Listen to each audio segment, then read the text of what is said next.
Bonjour mes frères et mes sœurs. Mettez-vous votre cœur dans vos prières.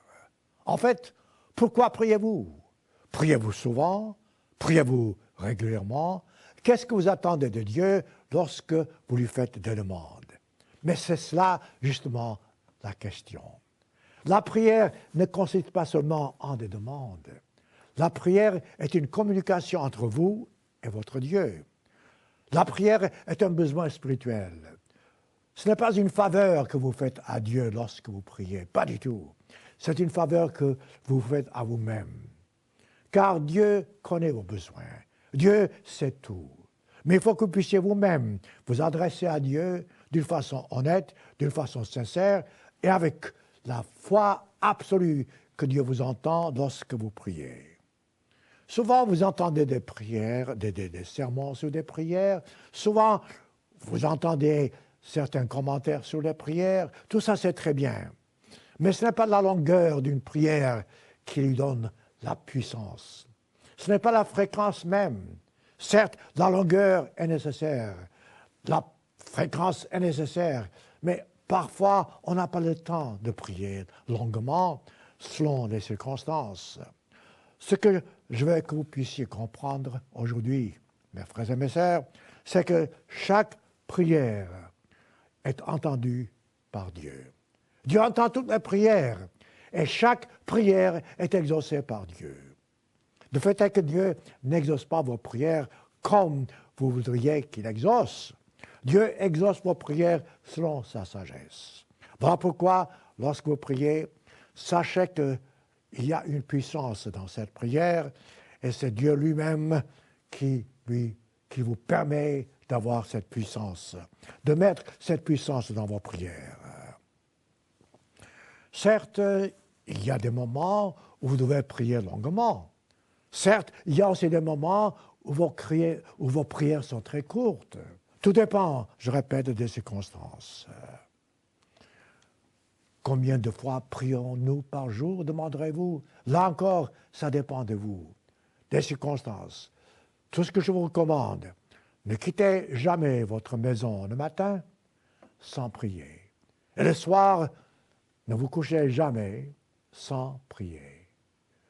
Une fois que vous avez ces précisions de base, après, selon votre compréhension, selon vos besoins, je dirais même que vous devez prier chaque seconde dans votre vie, car la prière est aussi une attitude. Voyez-vous, je vous ai dit il y a quelques instants que la prière est un besoin, est une nécessité. Nous avons besoin de prière, car nous avons besoin d'établir un contact avec Dieu. Nous avons besoin d'une nourriture physique pour notre santé. De même, nous avons besoin d'une nourriture spirituelle pour être en bon rapport avec Dieu. Voilà pourquoi le Christ a dit, Matthieu 5, verset 6, « Heureux ceux qui ont faim et soif de la justice. » Voyez-vous, c'est ça la puissance dans la prière. Et Dieu nous promet, il dit, car ils seront rassasiés. Voilà le commencement. Lorsque vous priez, sachez que Dieu vous répondra, toujours à sa façon, et vous serez rassasiés. Je viens de vous dire que l'apôtre Paul nous demande de prier sans cesse dans 1 Thessaloniciens chapitre 5, verset 17. Mais comment pouvez-vous prier sans cesse? Là encore, une question d'attitude. Vos pensées, vos idées, vos actes, la façon dont vous parlez, la façon dont vous aidez quelqu'un, la façon dont vous contrôlez vos pensées. Tout ça, c'est une attitude, voyez-vous. Voilà pourquoi Paul dit, priez sans cesse. Savoir prier, mes frères et mes sœurs, est une éducation, est une nécessité. Même les disciples du Christ ne savaient pas comment prier. Ils ont dit à lui, comme vous savez dans Luc chapitre 11, « Enseigne-nous à prier. » Avez-vous vraiment appris à prier? Demandez-vous dans vos prières à Dieu, « Écoute Dieu, enseigne-moi à prier. » Comme les apôtres ont fait. Lorsque le Christ a entendu cette demande des apôtres, Luc chapitre 11, il leur a donné en quelque sorte un résumé de notre attitude. Mais cette demande qui se trouve dans Luc 11 est surtout approfondie dans Matthieu chapitre 6.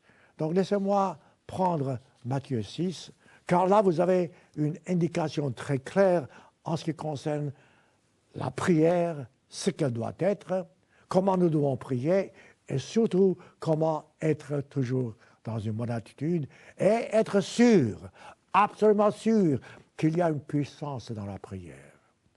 Écoutez-moi, si vous n'êtes pas sûr que Dieu vous entend, pourquoi priez-vous? Si vous ne savez pas que Dieu est là pour vous aider, pourquoi priez-vous? Par contre, si vous priez avec force, si vous priez avec certitude, si vous priez avec foi, alors il y a une certaine, je dirais même, il y a une grande puissance dans vos prières. Notez maintenant Matthieu 6, dont j'ai souvent parlé. Et dans Matthieu 6, vous avez des précisions extrêmement intéressantes. Intéressantes car le Christ met le doigt sur sept points importants. Je ne vais pas analyser ces points parce que j'ai fait par le passé, mais je voudrais que vous puissiez voir comment vraiment prier avec puissance et vous attendre à ce que Dieu vous réponde et être sûr que Dieu vous entend. Lorsque vous priez, comment est-ce que vous commencez vos prières? Par des demandes? Ce n'est pas la bonne façon de prier. Dans Matthieu 6, le Christ commence à nous donner un exemple de prière et commence à nous dire que la première chose que nous devons faire, c'est de reconnaître la puissance de Dieu, la grandeur de Dieu, l'amour de Dieu, et autrement dit, ce que Dieu est vraiment. Il dit, voici comment dit-il, Matthieu 6, verset 9, vous devez prier. Il commence, notre Père qui est aux cieux. Regardez voir ça. Autrement dit, si vous dites notre Père qui est aux cieux, vous devez savoir que c'est Dieu le Tout-Puissant à qui vous parlez. Et que ce Dieu est capable de tout faire. Voilà pourquoi vous devez être sûr que Dieu vous entend. Et vous devez mettre votre cœur dans votre prière. Voyez-vous, la première demande que vous faites dans la prière, modèle ici, il dit que ton nom soit sanctifié. C'est quelque chose que vous devez faire. Comment vous pouvez vraiment prier avec force si vous ne sanctifiez pas le nom de l'Éternel? C'est une bonne question. Sanctifier signifie l'honorer. Sanctifier signifie l'adorer. Sanctifier signifie rendre saint. Ensuite, il dit que ton règne vienne. Là encore, il faut comprendre, c'est quoi que ton règne vienne? Beaucoup de gens prient les yeux fermés. Lorsque vous dites que ton règne vienne, c'est que vous comprenez que Dieu, le Christ, reviendra. Et vous voyez les misères autour de vous. Et vous demandez à Dieu, avant toute chose, avant vos besoins personnels, que ton règne vienne, afin que le monde cesse de souffrir, afin que les gens ne soient plus malades comme ils sont, afin que ces crimes s'arrêtent sur cette terre. Voilà pourquoi vous dites que ton règne vienne. C'est la première demande, avec cette demande en disant que ton nom soit sanctifié. Voilà comment prier. Voyez-vous, vous n'avez encore rien demandé à Dieu pour vous-même. Et pourtant, si, parce que si le règne de Dieu vienne, vous serez aussi dans ce groupe-là et vous aurez tous les avantages du monde. Vous sortirez d'un monde pourri pour entrer dans un monde merveilleux. Ensuite, en tant que troisième demande dans cette prière modèle, vous demandez, vous dites que ta volonté soit faite sur cette terre. Comment? Comme au ciel. Voyez-vous, au ciel, il n'y a pas de révolte. Là où le trône de Dieu est, il n'y a pas de dispute. Dieu est le maître absolu. Et vous demandez à Dieu que sa volonté soit faite sur cette terre comme elle est au ciel. Mais cette volonté divine ne peut pas se faire au ciel si vous-même, vous ne faites pas d'abord sur cette terre. Cette volonté ne peut pas se faire sur cette terre si vous-même, vous ne faites pas votre part. Voilà une conclusion logique. Après avoir reconnu la grandeur de Dieu, la puissance de Dieu, Là, vous commencez à faire vos demandes à Dieu. Verset 11, Matthieu 6. Là encore, regardez voir la demande que vous faites, comme le Christ nous a dit. Il dit, donne-nous aujourd'hui notre pain. Pas pour demain, pas pour l'année prochaine, notre pain quotidien. Là encore, c'est une question de foi. Voyez-vous, lorsque vous dites notre pain quotidien, vous savez fort bien que chaque seconde dans votre vie, chaque instant, vous avez besoin de Dieu. Donc, demandez à Dieu de vous donner ce dont vous avez besoin sur le moment même. Notre pain quotidien. Ensuite, voilà encore la deuxième partie de vos demandes. Voyez-vous, c'est toujours pas encore quelque chose de tout à fait personnel. Il n'est pas mauvais de demander des choses personnelles. Certes, vous devez demander à Dieu ce dont vous avez besoin. Mais avant tout, vous devez comprendre le sens de la prière, la puissance d'une prière, lorsque vous priez selon le modèle que Dieu nous a donné. Il dit, donne-nous aujourd'hui notre pain quotidien, pardonne-nous, verset 12. Voilà le commencement. Vous demandez, la première demande que vous faites pour vous-même, c'est pardonne-nous nos offenses. Car nous sommes tous pécheurs, nous péchons tous. Sans vouloir peut-être, j'espère, mais notre nature charnelle, les tentations autour de nous conduisent vers faire de mauvaises choses, ou vers le péché, mettons. Alors vous dites, pardonne-nous nos offenses, comme nous aussi nous pardonnons à ceux qui nous ont offensés. Voilà, c'est un contrat, c'est une alliance, c'est une entente. Dieu ne va pas vous pardonner si vous-même, vous ne pardonnez pas à votre prochain. C'est une, je répète, condition même que vous répétez dans cette prière. C'est la première demande, pour ainsi dire, après avoir dit « Donne-nous aujourd'hui notre pain quotidien », de vous pardonner vos péchés, afin que Dieu vraiment vous entende, et afin que Dieu lui-même vous pardonne. Comme nous pardonnons, je répète, à ceux qui nous ont offensés. Si vous n'avez pas cette attitude, il n'y a pas de puissance dans vos prières. Vos prières sont vides de sens. Vous n'aurez pas la réponse que vous cherchez, la bonne réponse, la réponse divine. Ensuite, verset 13, Matthieu 6, « Ne nous induis pas en tentation ». Là, c'est une mauvaise traduction. Et Dieu ne nous induit jamais en tentation. Mais le sens, c'est, voyez-vous, garde-nous loin des tentations, préserve-nous des tentations, éloigne-nous de ces tentations. Car ce monde est encore sous la direction de Satan, le diable. Voilà pourquoi nous demandons à Dieu de nous protéger contre les attaques de Satan. Délivre-nous du malin, disons-nous. Ensuite, après avoir fait cette prière, vous pouvez certes demander à Dieu ce dont vous avez besoin, toujours avec la foi, toujours avec la certitude, toujours avec l'espoir certain que Dieu vous exaucera. Après cela, voyez-vous, vous avez l'esprit tranquille. Après cela, vous avez la certitude que Dieu vous entend. Après cela, vous savez qu'il y a une puissance dans la prière, et cette puissance est absolue, car c'est la puissance divine. Et vous direz, vous reconnaîtrez la grandeur de Dieu.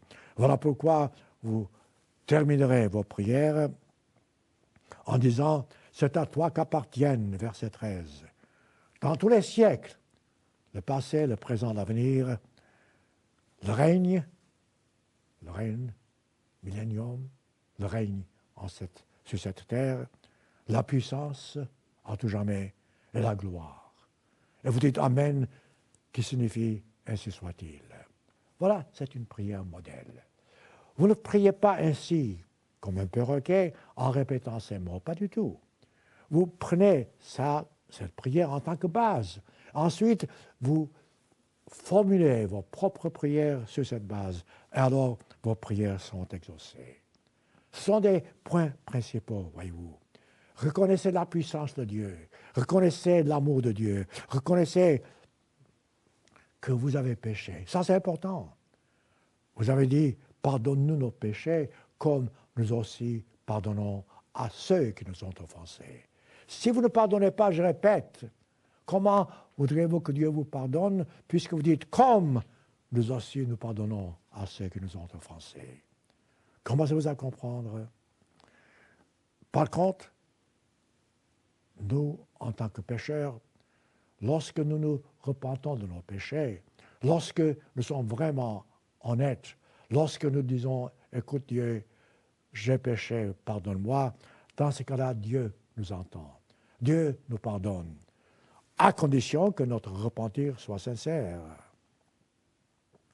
Je voudrais, dans ce sermon, vous donner quelques exemples des gens, des prophètes, des serviteurs de Dieu, qui ont prié de façon à nous faire comprendre la puissance d'une prière. Prenons d'abord le prophète Daniel. Daniel était un homme selon le cœur de l'Éternel, comme beaucoup d'autres serviteurs, comme David. Daniel a prié, vous verrez comment il a prié. Il était un chef, le chef du peuple, mais Daniel a prié Dieu, non pas seulement en montrant à Dieu les péchés du peuple, mais aussi les siens propres. Et pourtant, Daniel était un homme, un serviteur de Dieu, fidèle à Dieu. Regardez voir comment cette prière de Daniel, il y a plusieurs prières qu'il a faites, mais je prendrai celle qui est dans Daniel chapitre 9. C'est fantastique. Verset 2.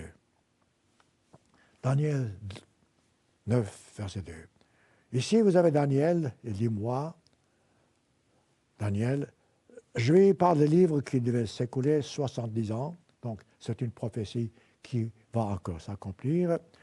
Et il dit, je voyais donc l'Éternel, je paraphrase, et il a fait donc une demande à Dieu. Regardez voir comment il prie. C'est vraiment intéressant de voir comment Daniel comprend la puissance de la prière. Il dit, je tournais, verset 3, ma face vers le Seigneur, Seigneur Dieu, afin de recourir à la prière, aux supplications, en jeûnant et en prenant. Regardez voir cette force. Ce n'est pas seulement des mots vides de sens. Il jeûne, il supplie, il prie avec des supplications.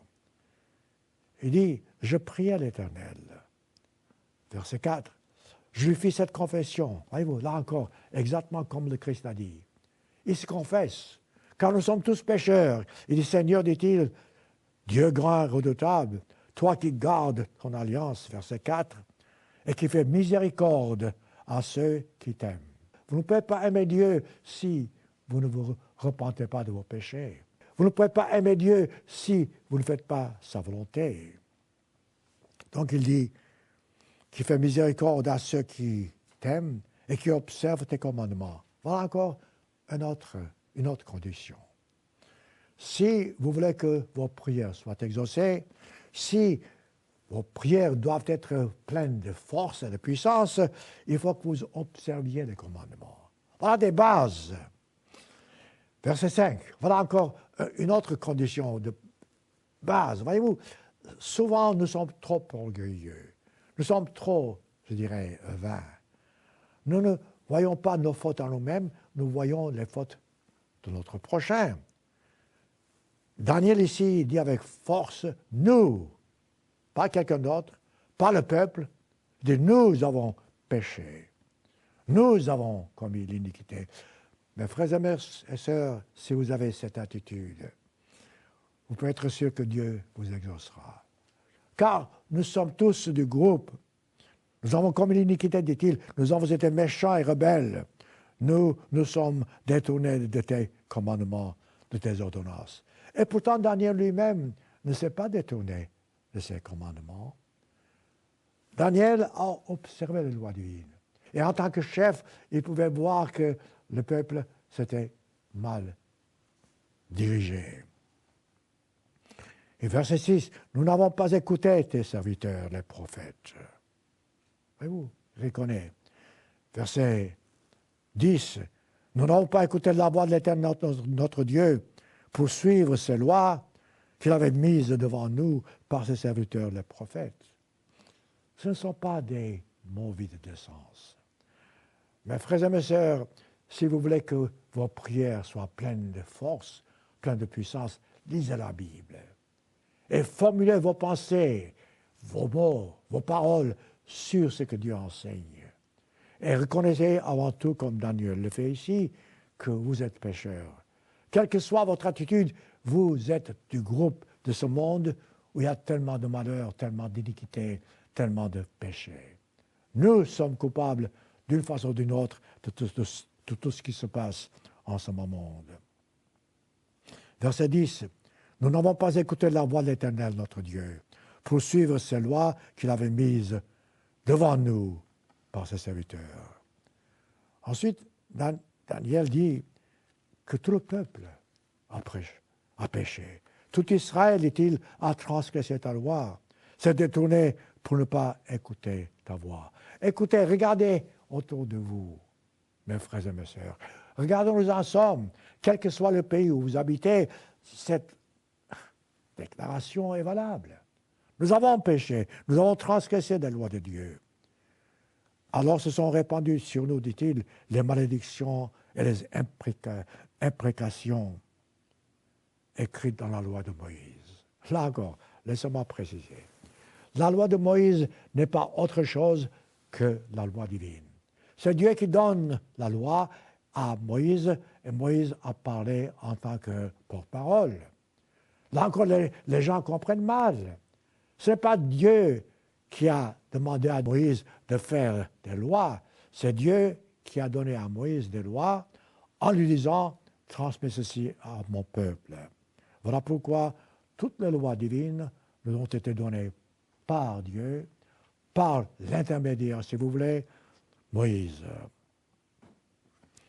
Ensuite, verset 13, la même chose. Comme cela est écrit dans la loi de Moïse. Voyez-vous, là que vous comprenez, c'est Moïse qui transmet les paroles de Dieu. Mais ce n'est pas Moïse qui a écrit les lois. Du reste, regardez Exode chapitre 20. Lorsque Dieu a donné les 10 commandements, il a dit, voici ce que tu diras. Et Moïse a été l'interprète. Il a répété les paroles de Dieu. Dieu a dit, voici ce que tu diras. Donc ce sont les paroles de Dieu. Les 10 commandements, comme les autres commandements, ont été donnés par Dieu et non pas par Moïse lui-même. Continuons. Verset 13. Comme cela a été écrit dans la loi de Moïse, toute cette calamité est venue sur nous et nous n'avons pas imploré l'Éternel, notre Dieu. Nous ne sommes pas détournés de nos iniquités. Nous n'avons pas été attentifs à ta vérité. Voilà comment prier. Voilà comment, voyez-vous, une prière peut être puissante. Le prophète Daniel, comme vous pouvez voir, s'est confessé ses péchés. Le prophète Daniel a reconnu que lui et son peuple s'étaient détournés de Dieu. Pas nécessairement lui, mais en tant que chef, il a été coupable. Et il dit, regardez voir comment il demande à Dieu d'intervenir. Verset 15, Daniel 9. Il dit, maintenant, Seigneur, dit-il, notre Dieu, toi qui as fait sortir ton peuple du pays d'Égypte. Là encore, une autre vérité qui sort. Tout au long de l'histoire, les Israélites sont plaints en disant que c'était Moïse qui les avait fait sortir d'Égypte. Pas du tout. Ce n'est pas Moïse, c'est Dieu. Il s'est servi de Moïse en tant que guide. Et ici, Daniel répète avec force, c'est toi qui nous as fait sortir du pays d'Égypte par ta main puissante, qui t'a fait un nom comme il est aujourd'hui. Nous avons péché, voyez-vous, il répète, nous avons péché, nous avons commis l'iniquité. Ensuite, un peu plus loin, Daniel répète, lisez le tout, voyez-vous, je saute les versets à cause du temps. Écoutez, prenez le temps, lisez Daniel 9 en son entier. Vous verrez la beauté, la puissance d'une prière. Seigneur, dit-il, verset 19, écoute. Voilà. Il faut oser parler à Dieu. Il faut dire, Seigneur, écoute. Mais soyez sûr que vous faites votre part. Seigneur, dit-il, pardonne. C'est beau. Vous demandez avec force. Seigneur, dit-il, sois attentif, agis. Autrement dit, vous donnez en quelque sorte des ordres à Dieu, mais ce sont des supplications dans une attitude d'humilité. Ne tarde pas, dit-il, par amour pour toi, ô mon Dieu, car ton nom, dit-il, est invoqué sur la ville, etc. Quel exemple. Je répète, lisez ce chapitre en entier. C'est beau, ça vaut la peine. Vous pouvez voir comment formuler vos propres prières. Est-ce que Dieu a exaucé la prière de Daniel? Certainement. Après une telle attitude, après une telle demande, regardez voir comment Dieu a réagi. Verset 20. Daniel dit, « Je priais encore, dit-il, je confessais mon péché. » Voyez-vous, il met l'accent sur cela. Je confessais mon péché et le péché de mon peuple. Je présentais mes supplications à l'Éternel, mon Dieu, en faveur de la sainte montagne de mon Dieu. Autrement dit, Daniel ne priait pas seulement pour lui-même, mais pour son peuple. En tant que chef du peuple, il fallait bien qu'il fasse sa part. Je parlais encore, dit-il, verset 21, Daniel 9. Allez voir comment Dieu réagit. Je parlais encore quand l'homme, c'était l'archange Gabriel, est intervenu. Voyez-vous, Dieu n'a même pas attendu la fin de la prière de Daniel afin qu'il envoie l'ange Gabriel. Il s'approcha, dit-il, de moi d'un vol rapide au moment de l'offrande du soir. Il m'instruisit. Donc, ce que Daniel demandait, voilà que l'archange Gabriel vient lui dire, lui donner. Il s'entretint avec moi, dit-il, me dit, Daniel, je suis venu maintenant pour ouvrir ton intelligence. Comprenez-vous la puissance dans la prière? Si Dieu ouvre votre intelligence, vous comprendrez ce qui se passe. Vous comprendrez comment agir en toutes circonstances. C'est beau de voir que, avant même que Daniel ait fini sa prière, Dieu agit déjà. Dieu intervient. Daniel aimait Dieu. Daniel a demandé à Dieu non pas des faveurs pour lui-même, mais pour le peuple entier. Et Daniel s'est confessé ses péchés à lui comme les péchés du peuple. Je vous dis, il y a tellement d'exemples. Prenez l'exemple du roi David. C'est aussi intéressant car, voyez-vous, David aussi était un homme comme nous tous. Mais Dieu l'appelle un homme selon son cœur. Pourquoi? Car David a reconnu que Dieu peut faire toutes choses. David a su que Dieu est le maître absolu. David a fait tout ce qu'il pouvait faire pour plaire à Dieu.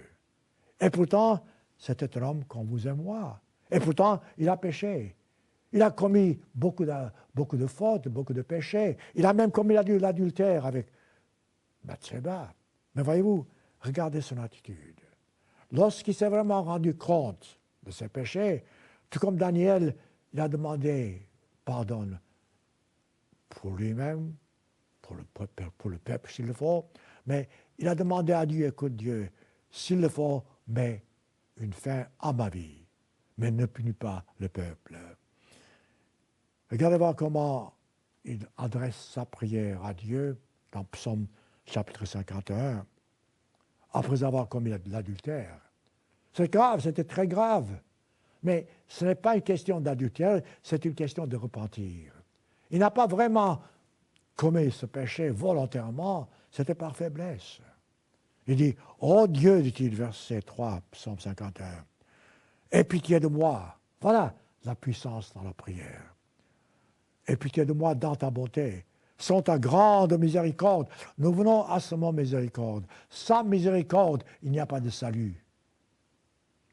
Efface mes transgressions.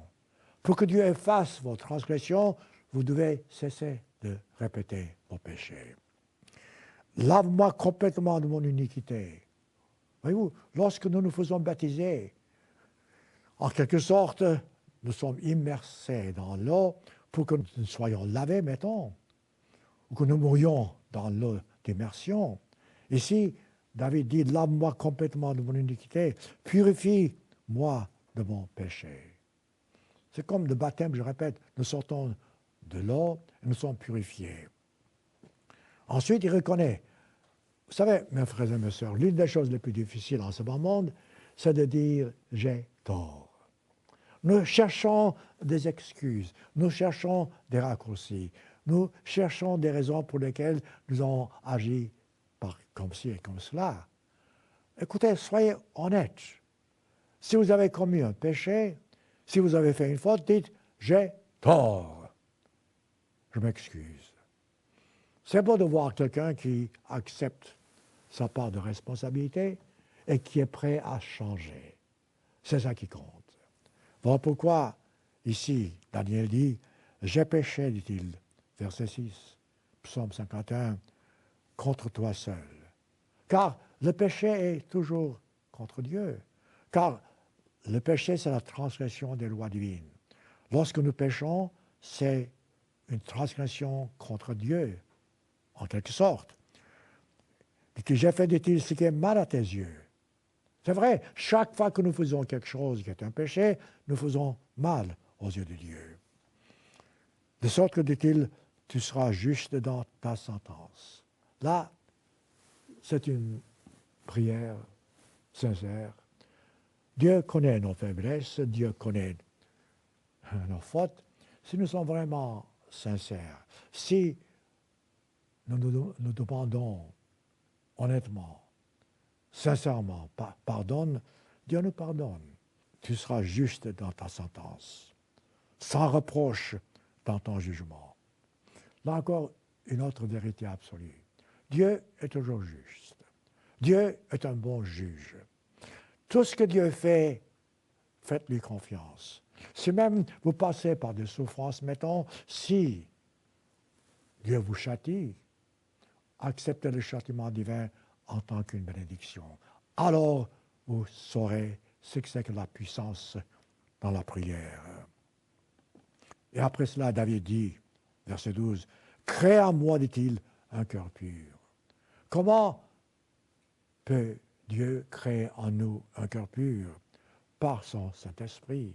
Lorsque nous recevons le Saint-Esprit après le baptême, « Renouvelle en moi, dit-il, un esprit bien disposé. » Voilà comment prier. Voilà ce que c'est que mettre la force dans la prière. Il dit, ne me rejette pas loin de ta face. Ne me retire pas ton Esprit Saint. Et il craignait l'avoir perdu. Un peu plus tard, verset 19. Mais lisez-le tout, ça vaut la peine. Psaume 51, lisez-le en entier. Il dit, les sacrifices qui sont agréables à Dieu, dit-il, c'est un esprit brisé, humilité. Tu ne dédaignes pas, dit-il, un cœur brisé et contrit. Tout au long des enseignements du Christ, le Christ nous a montré comment être humble devant Dieu, comment nous humilier. Osez-vous prier comme David l'a fait? Osez-vous prier comme Daniel l'a fait? Pouvez-vous dire que vous aussi, vous pouvez avoir cette force? Car nous sommes tous pécheurs, je répète, beaucoup plus que ces prophètes.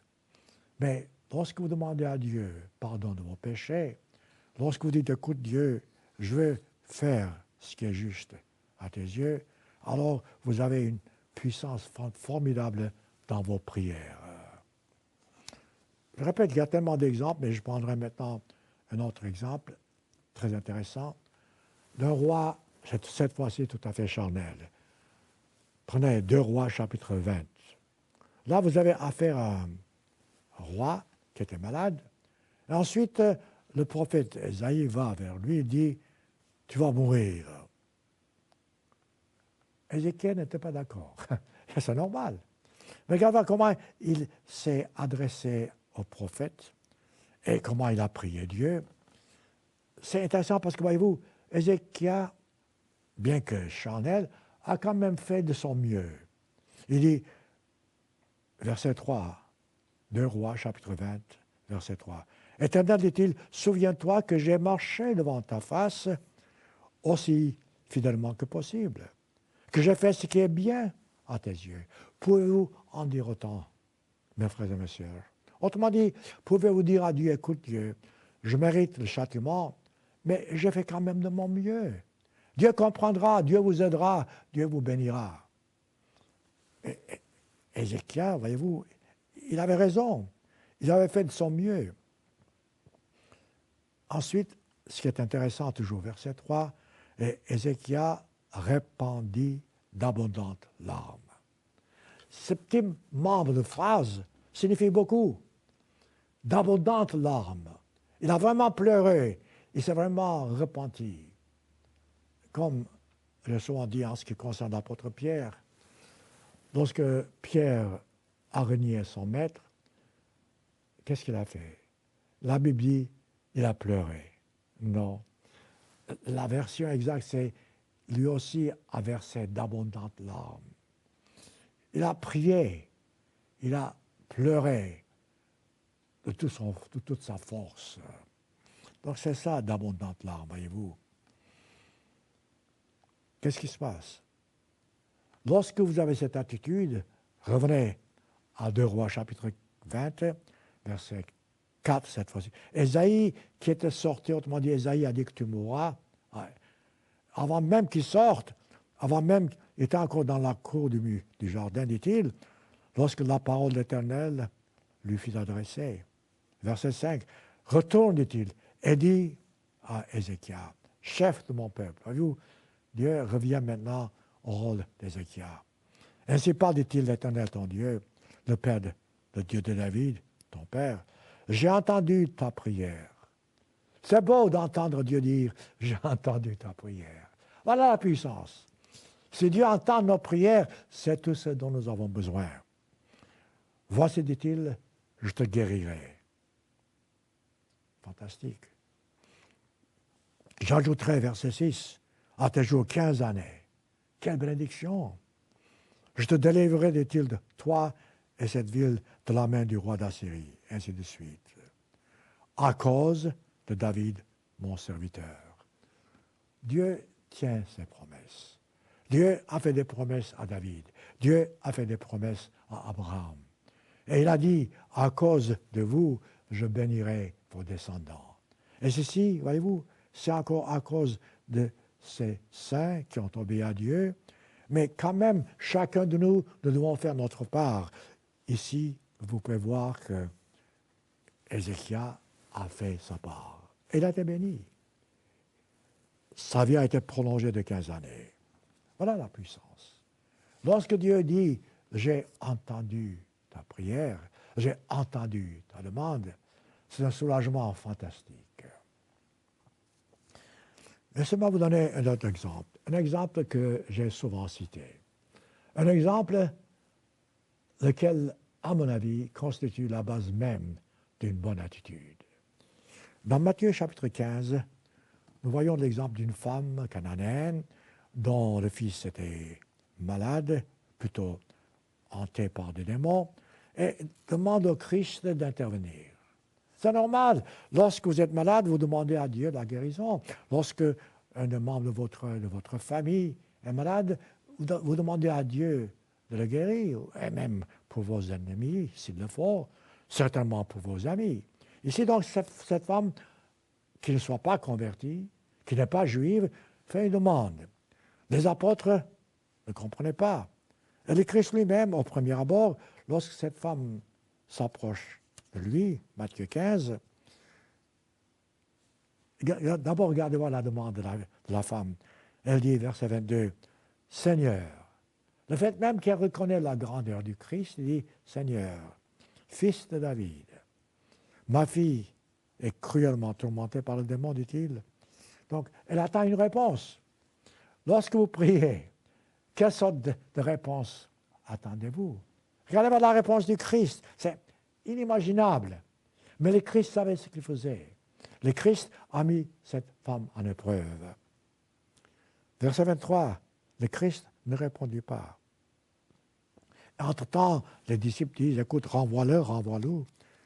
Le Christ, quand il a ouvert la bouche, il dit, verset 24, il dit, j'ai été envoyé seulement aux brebis perdues de la maison d'Israël. Quelle gifle! Une femme pauvre qui demande au Christ une guérison. Le Christ dit, écoute, je ne suis pas envoyé pour toi, qui n'es pas israélite, je suis envoyé seulement pour les brebis perdues. Quelle serait votre attitude si Dieu vous donnait une telle réponse? Regardez voir, comme l'apôtre Paul dit, priez sans cesse. Cette femme a prié sans cesse. Elle a dit, elle se prosterna devant le Christ, verset 25. Après avoir entendu cette réponse, elle se prosterne devant le Christ. Elle dit, Seigneur, secours-moi. Vous savez, ça fait quelque chose. Vous pouvez voir cette femme pleurer, demander à Dieu cette faveur. Alors, une fois encore, vous dites, certainement Dieu va, cette fois-ci, avoir pitié. Par contre, non. Le Christ, après avoir vu cette femme lui dire, Seigneur, viens à mon secours, il dit, il n'est pas bon, dit-il, il n'est pas bien de prendre le pain des enfants et de le jeter aux petits chiens.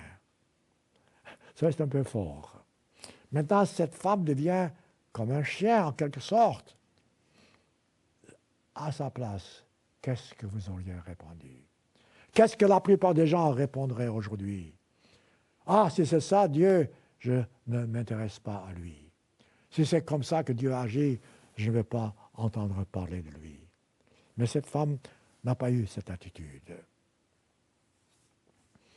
Verset 27, elle dit, Seigneur, dit-il, même les chiens mangent les miettes qui tombent de la table de leur maître. Vous savez, cette attitude d'humilité, cette attitude de reconnaître la grandeur divine du Christ, cette attitude de savoir que Dieu est toujours bon, c'est quelque chose que nous devons tous toujours avoir.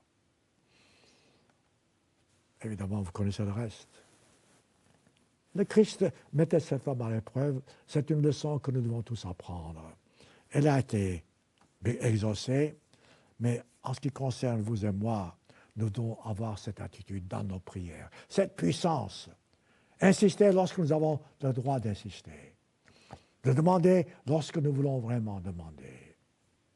Quel exemple, quelle attitude. Voici des leçons que nous pouvons tirer de ces exemples. Je répète, vos prières ne doivent pas seulement se limiter pour vous-même. Priez pour vos voisins. Priez pour ceux que vous connaissez. Même priez pour ce monde qui est malade, afin que Dieu intervienne. Je dirais même que priez pour vos ennemis. Et comment est-ce que vous pouvez prier pour vos ennemis? Moi, j'ai posé cette question il y a longtemps à quelqu'un qui a été mon chef en quelque sorte, physiquement parlant, à M. Armstrong. Et il m'a dit, priez pour vos ennemis en disant, écoute Dieu, tu les aimes, tu sais ce dont ils ont besoin, bénis ces ennemis que j'ai selon ta bonté, selon ta sagesse, selon ta compréhension. Ce faisant, vous ne condamnez pas vos ennemis, vous n'êtes pas juge. Ce faisant, vous laissez le tout entre les mains de Dieu. C'est une façon merveilleuse. Donc, si vous avez des ennemis, ou même des tyrans de ce monde, des gens qui ont été responsables des massacres collectifs dans la vie politique, priez pour eux en disant, écoute Dieu, tu connais leur cœur. Bénis-les selon ta bonté. Parfois, ce sera châtie-les selon ta bonté. Dieu, laissez Dieu agir. Prenez encore l'exemple, puisque je prends quelques exemples, l'exemple de Moïse. Moïse a conduit le peuple sous la direction divine, et comme je viens de dire, le peuple dit toujours, c'est Moïse qui nous a fait sortir d'Égypte. Non, ce n'est pas Moïse, c'est Dieu. Donc, tout au long de leur sortie d'Égypte, les Israélites se sont plaints. Ils voulaient retourner en arrière, retourner au péché. Un jour, Moïse, je paraphrase, est allé à la montagne pour rencontrer le Christ, et il a dit au peuple, attendez-moi, je reviendrai. Exode chapitre 32. C'était un ordre que Moïse a Dieu parce qu'entre-temps, il était avec le Christ. Le peuple devait comprendre que c'est Moïse qui aimait ce peuple-là, que c'est Moïse qui plaidait pour le peuple. Qu'est-ce qui se passe? Et ça arrive, vous savez, parfois, lorsque vos prières ne sont pas exaucées sur le champ même, vous vous plaignez. Moïse n'est pas venu à l'heure même que le peuple pensait. Verset 1. Voyant que Moïse tardait à descendre de la montagne, alors le peuple s'assembla autour d'Aaron, le frère de Moïse. Fais-nous, dit-il, un Dieu qui marche devant nous. Regardez voir. Si tôt le peuple se détourne de Moïse, et de Dieu même, car Moïse tardait. Voilà comment nous sommes, nous autres humains. Car Moïse, dit-il, cet homme qui nous a fait sortir du pays d'Égypte. Encore un mensonge. Il ne comprenait pas. Ce n'est pas Moïse, c'est Dieu qui les a fait sortir du pays d'Égypte. Nous savons ce qu'il est devenu. Quelle importance l'avait-il? Si Dieu dit que je viendrai, quelles que soient les circonstances, Dieu tient sa parole. Lorsque Moïse, en tant que serviteur de Dieu, a dit « Je reviendrai », le peuple devait faire confiance à Dieu et ne pas se détourner, se tourner plutôt tout d'un coup vers les idoles. Aaron, le frère de Moïse, eut la faiblesse. Il y ôtait les anneaux d'or, et ensuite c'était des femmes de vos fils, etc. Et ils ont fait, et voilà qu'ils en firent un veau pour adorer. C'est triste, c'est détestable même, mais cela prouve comment les gens se détournent de Dieu si rapidement lorsqu'ils ne reçoivent pas la réponse qu'ils cherchent. Aaron a commis un péché. Il n'aurait pas dû écouter le peuple. Certes, plus tard, il a été châtié pour ça, mais ce qui importe ici vraiment, voyez-vous, c'est l'attitude du peuple, votre attitude et la mienne. C'est comme ça que nous nous comportons. Tout d'un coup, lorsque la réponse ne revient pas, nous nous tournons vers quelqu'un d'autre. Mes frères et mes sœurs, restez fidèles à Dieu, quelles que soient les circonstances. Et Dieu a vu ce qui se passait. Et a dit à Moïse, écoute, descends. Verset 7, Exode 32. Il dit, descends, car ton peuple que tu as fait sortir d'Égypte, il les a conduits lui-même, s'est corrompu. Qu'est-ce qui se passe? Moïse descend, il voit ce qui se passe, il voit la colère de Dieu, et il sait que Dieu va réagir. Verset 10, il dit, écoute Dieu, laisse-moi, ta colère s'enflamme contre moi, pas contre le peuple. Regardez cette attitude. Moïse, qui n'a pas péché, voulait être sujet de sacrifice, si vous voulez, mourir pour le peuple, car il voulait donner sa vie.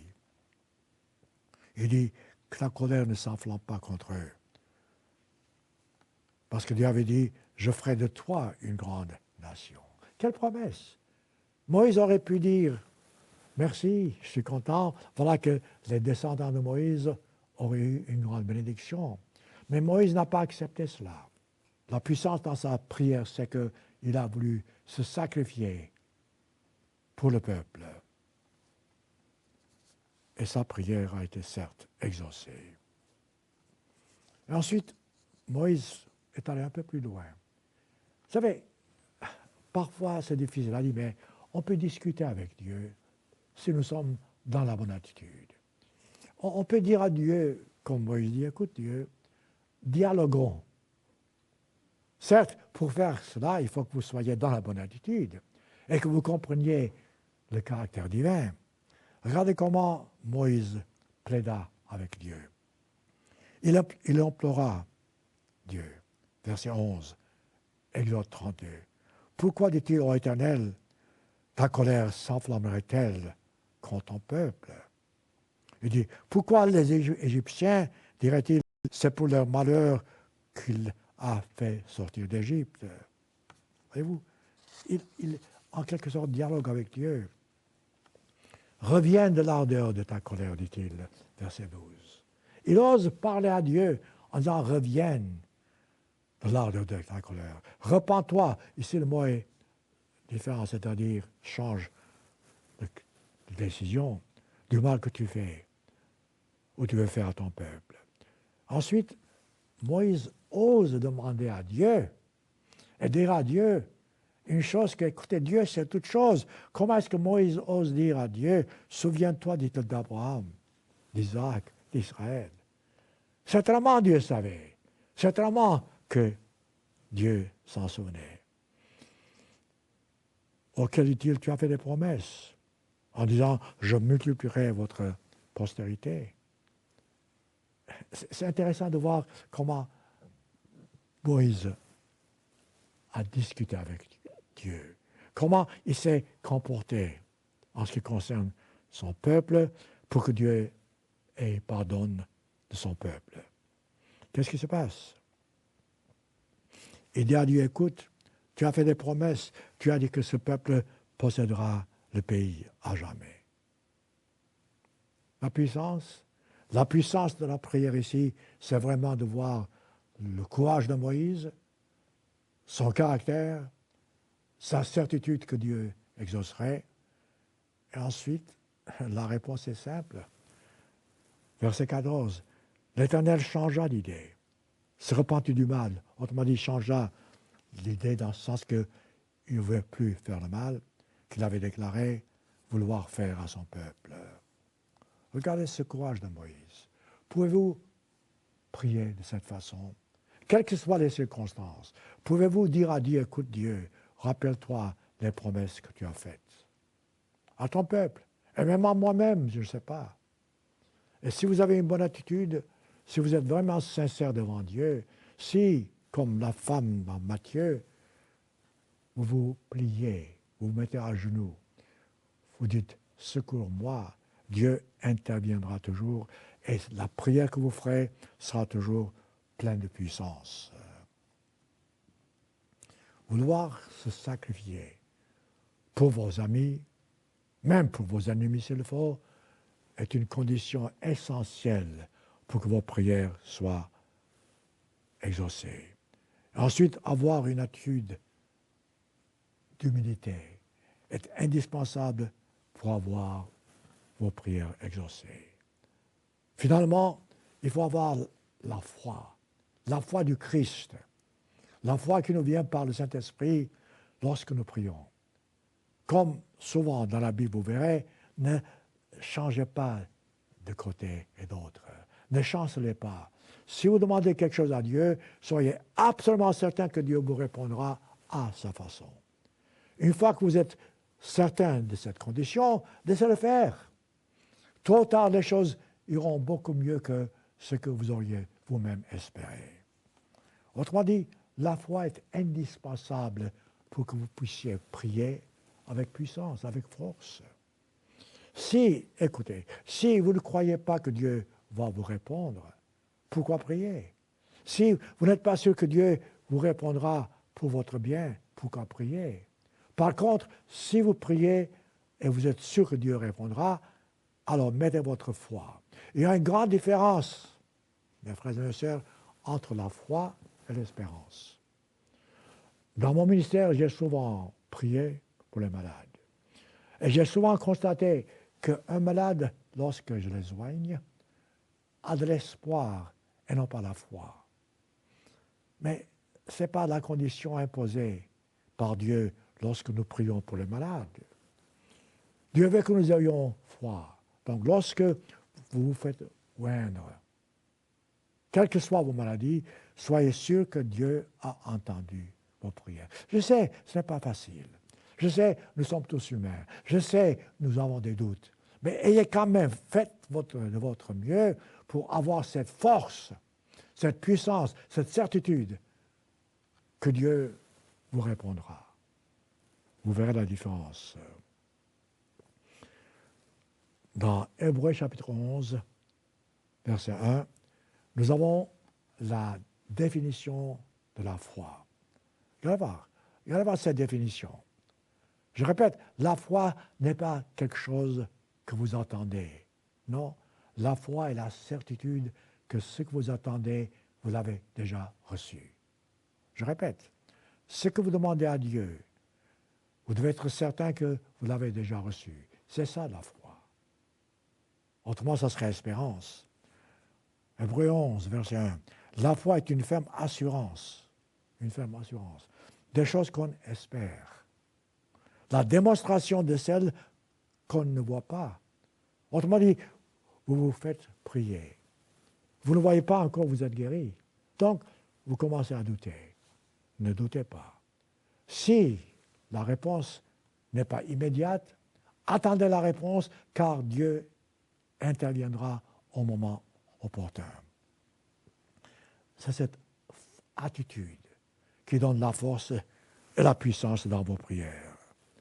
Parfois, voyez-vous, moi je sais en tant que ministre, on me pose des questions, je ne connais pas la réponse. Je ne suis pas scientiste, je ne suis pas technicien. Les gens me demandent, écoutez, des détails sur la création, physiquement parlant, de l'univers, je ne sais pas comment répondre. Je ne sais pas comment analyser les diverses théories de l'évolution. Je ne sais pas. Alors, je ne peux pas discuter avec eux à leur niveau. Je leur dirais, bon, vos théories sont des théories, mais ma foi, ma compréhension est basée sur la parole de Dieu. Regardez Hébreux 11, verset 3. C'est par la foi, c'est par la foi que nous connaissons que le monde a été formé par la parole de Dieu. Je ne sais pas comment expliquer la théorie d'évolution ou les théories, car il y a diverses théories. Tout ce que je peux répondre, c'est dire, écoutez, Dieu a fait, et j'ai foi en Dieu, et c'est par la foi que je connais que le monde a été formé par la parole de Dieu. En sorte que ce qu'on voit n'a pas été fait des choses visibles. Ça ne va pas suffire à un esprit scientifique, mais ça suffit à un esprit soumis à Dieu. Ça suffit à un esprit qui a foi en Dieu. C'est tout ce que j'ai besoin de dire. Ce faisant, voyez-vous, je mets la puissance dans la prière. Les promesses divines n'étaient pas seulement données à nos ancêtres, mais aussi à nous. Tout ce que Dieu a promis dans l'Ancien Testament est toujours valable à nous aujourd'hui. Tout ce que le Christ a dit est toujours valable aujourd'hui. En fait, les promesses divines n'ont pas été accomplies parce que les gens sont morts. Les alliances que Dieu a faites avec Abraham, Isaac, Jacob, David, ces gens-là sont morts. Regardez ce qui est écrit dans Hébreux chapitre 13. Et ça doit nous encourager. C'est dans la foi qu'ils sont tous morts, ces prophètes, sans avoir obtenu les promesses que Dieu leur avait faites. Ils les ont vus de loin, salués de loin, en quelque sorte comme nous, certains d'entre nous aujourd'hui, reconnaissant qu'ils étaient étrangers et voyageurs sur la terre. Voilà ce que nous sommes, mes frères et mes sœurs, en tant que chrétiens en ce bas monde. Nous sommes des étrangers par rapport à ceux qui vivent selon leur volonté, selon leur compréhension à ce bas monde. Nous sommes des voyageurs. Et l'apôtre Paul écrit, verset 30, « Tout cela, à la fois desquels il a été rendu témoignage, n'ont pas obtenu ce qui leur était promis. » Alors pourquoi, voyez-vous, ils attendent encore la récompense. C'est une promesse que Dieu a faite et ce n'est pas venu de leur vivant. Ça viendra après leur mort, après leur résurrection. Pourquoi est-ce que ces gens doivent attendre? Verset 40, Hébreux 11. Dieu ayant en vue quelque chose de meilleur pour nous, nous qui sommes vivants aujourd'hui, afin qu'ils ne parvinssent pas sans nous à la perfection. La perfection, c'est le moment lorsque nous sommes changés d'être physique en être spirituel. Vous savez, je ne sais pas, je n'ai pas le temps, mais je voudrais vous citer encore au moins l'exemple du Christ. Dans Jean chapitre 11, il y avait deux sœurs, Marthe et Marie, très proches du Christ, et elles avaient un frère, Lazare, qui était malade. Alors, lisez le tout, encore une fois, lisez Jean 11. Ces femmes ont demandé au Christ d'intervenir, et elles ont même exprimé leur désir en disant que si tu étais avec nous, notre frère ne serait pas mort. Le Christ comprenait leurs doutes, le Christ comprenait leur situation, et il a écouté ces femmes. Ensuite, il leur a dit, verset 40, Jean 11, je paraphrase, dit, ne t'ai-je pas dit, dit-il à Marie, que si tu crois, tu verras la gloire de Dieu. Voilà encore une autre promesse. Dieu tient toujours ses promesses. Marie et Marthe, à la rigueur, savaient que le Christ reviendrait, que le Christ ferait la résurrection des morts et que les morts seraient ressuscités avec lui. Donc voilà pourquoi il dit, ne t'avais-je pas dit cela? Après cela, regarde voir la force, regarde voir la puissance dans la prière du Christ. Ce n'est pas une prière qui durera 50 minutes ou 30 minutes, non. Le Christ a dit, verset 41, Jean 11, ôtez la prière. Il leva les yeux, le Christ leva les yeux, dit, Père, regardez voir la puissance dans cette prière. Père, je te rends grâce de ce que tu m'as exaucé. Regardez voir le temps des verbes. D'abord, le Christ remercie Dieu avant même que la demande fût exaucée. Mais il dit, de ce que tu m'as exaucé, tu m'as déjà exaucé. Autrement dit, avant même de faire la demande, le Christ dit, tu m'as exaucé. Il dit, pour moi, je savais que tu m'exauces toujours. Voilà la certitude, voilà la puissance, voilà la force. Priez-vous comme ça? Pouvez-vous dire à Dieu, je sais que tu m'exauces toujours. Mais je parlais dit-il à cause de la foule qui m'entoure, afin qu'il croie que tu m'as envoyé. Voilà, c'était tout en tant que prière. Une prière devant quelqu'un qui est mort et que le Christ prie pour que ce mort soit ressuscité. C'est incroyable, cette force, cette puissance. Après cela, qu'est-ce qu'elle dit? Verset 43, le Christ dit, Lazare sort. Voilà la puissance. Il ne doutait pas. Il savait que ça se passerait ainsi. Et Lazare sortit. On lui délia les pieds et les mains. Et ensuite, donc, tout le monde était étonné. Le Christ a terminé sa prière. Une prière courte, une prière pleine de force, une prière où il n'y avait pas de doute. Avant de terminer, mes frères et mes sœurs, laissez-moi vous dire une chose. Nous tous, moi y compris, nous avons souvent des prières qui se répètent.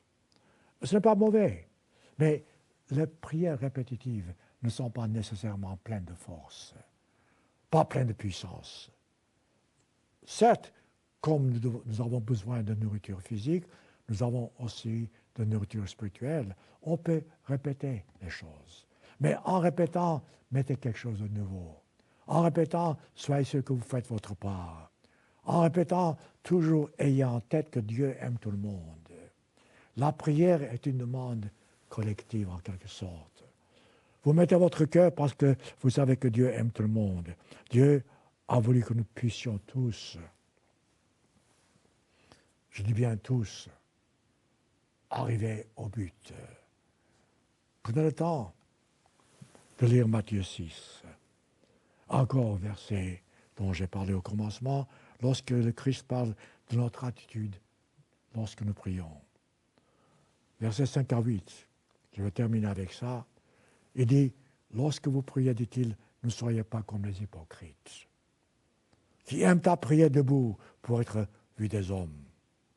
Ils recevront leur récompense.